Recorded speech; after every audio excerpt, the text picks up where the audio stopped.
Yakub, mo ní kó gbé tablet rẹ̀ kí ló ń fi tablet ṣeré. Mo fẹ́ bẹ́ sí orin. Ǹgbọ́. Mo fẹ́ bẹ́ orin sí. Orin. Mo gbọ́ orin ò nílò láti gbọ́ orin láàárọ̀ yìí. Ṣé mo fẹ́ bẹ́ sí fún yìí? Mo fẹ́ gbé sí fún mi. Irú orin wo? Ẹ̀dẹ́ yìí fẹ́ràn bàjẹ́. Tí mo fẹ́ràn bàjẹ́. Gbé sí káwọ́. Okay.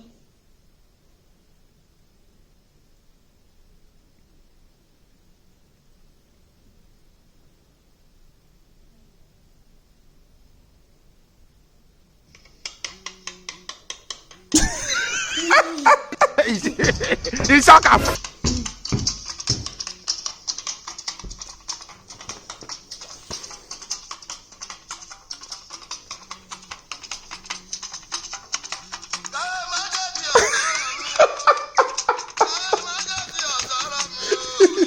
Báwo ló ṣe mọ̀ kí mo fẹ́ràn orin eléyìí?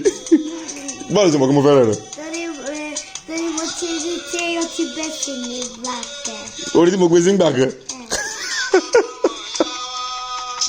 Oh my God, this is a good thing actually for your children to actually know the kind of music that you like to listen to. Thank you. Jẹ́ ká lọ bá àwọn ìyá rẹ̀ gbé ẹrù nísàlẹ̀ fún yájà lọ. Mi kò fẹ́ lọ. O fẹ́ lọ? So kí ló fẹ́ mọ̀ sí? O fẹ́ mọ̀ gbórin? Orin mi? O fẹ́ gbórin mi? Ṣé o nífẹ̀ẹ́ orin mi ni? O nífẹ̀ẹ́ orin mi? Ok, mo gbọ́. Èdè wo ni bàbá yẹn fi ń kọrin? Yorùbá. Ok. Oh, no.